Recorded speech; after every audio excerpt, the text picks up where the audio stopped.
मी एकच सांगेन की परत एकदा मी तुम्हाला सांगतो 5 वर्ष बदनामीचा प्रयत्न झालेला आहे. कोर्टात काय असेल तर कोर्टात उत्तर देऊ. बघा मला त्याच्यात जायचंच नाही. तुम्हाला सांगतो मी आतापर्यंत 5 वर्षात मी जे मुद्द्याचं ते बोलत आलेलो आहे आणि तेच बोलत आहे. भाजपचे जे किंवा ह्या महाझुटीचे जे काही प्रमुख मुद्दे होते ज्याच्यावर निवडणूक जिंकली असं ते बोलतात. निवडणूक जिंकले हे निवडणूक आयोगामुळे, वोटर फ्रॉडमुळे. तरी देखील जे काही त्यांचे 10 मुद्दे होते एक सुद्धा मुद्दा ह्या अर्थसंकल्पात आलेला नाही. त्यांना त्याच्यावर एक्सपोज केलं, त्याच्यावर औरंगजेबावर एक्सपोज केलेलं, त्यांच्या हिंदुत्वावर एक्सपोज केलेलं आहे. कामाची गोष्ट करूया आपण. आज आम्ही राज्यपाल महोदयांची भेट घेतली.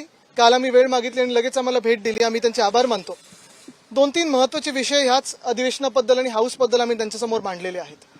पहिली गोष्ट म्हणजे जी आम्ही मांडली आहे ती काल आपण पाहिलं असेल, रिमूव्हल मोशनवरनं जो काही गोंधळ झाला, जी काही गडबड झाली त्याच्यावरनं आम्ही न्याय मागितलेला आहे. कारण ट्रस्ट मोशन एका मिनिटात आली, पॉईंट ऑफ प्रोसिजरमधून आणली आणि सगळं काही गडबड झालेली आहे. असं कधीही हाऊस आधी चालत नव्हतं. ह्या महाराष्ट्राच्या विधानसभेचा, विधान परिषदेचा अपमान हे सरकार आणि त्या खुर्चीवर बसलेले लोक करत आहेत. दुसरी गोष्ट म्हणजे आपण पाहिलं असेल, खालच्या हाऊसमध्ये देखील अनेकदा आम्ही बोलण्याचा प्रयत्न केला. वेळोवेळी आम्ही वारंवार विषय मांडण्याचा प्रयत्न करत असतो. मग कधी अबू अझमी असेल, कधी औरंगजेब असेल, कधी अजून कोण असेल, त्याच्यावरनं सत्ताधारीच पक्ष हाऊस बंद पाडतं कारण त्यांच्याकडे अजेंडा राहिलेला नाहीये काही.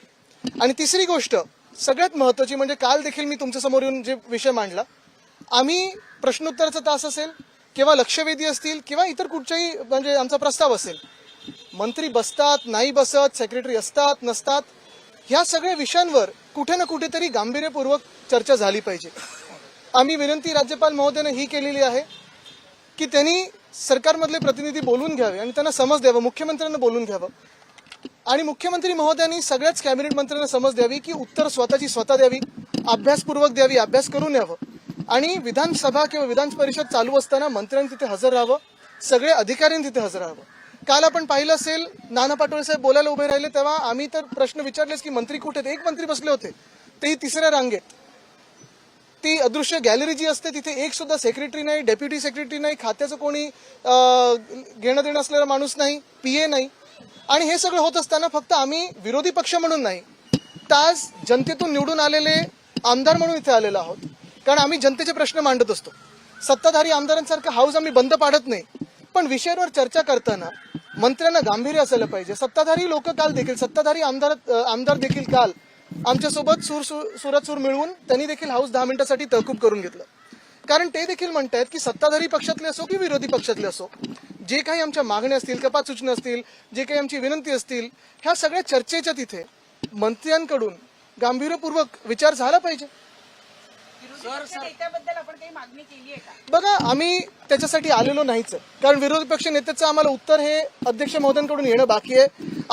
आमची ही अपेक्षा आहे, अजूनही चांगल्यात आमचा विश्वास आहे आणि हा विश्वास आहे की लोकशाहीचं जे काही आतापर्यंत प्रथा परंपरा पाळत आलेलो आहोत ती पाळली जाईल आणि आम्हाला विरोधी पक्ष नेता दिला जाईल. कालपासून जे तुमच्यावर आरोप होत आहेत,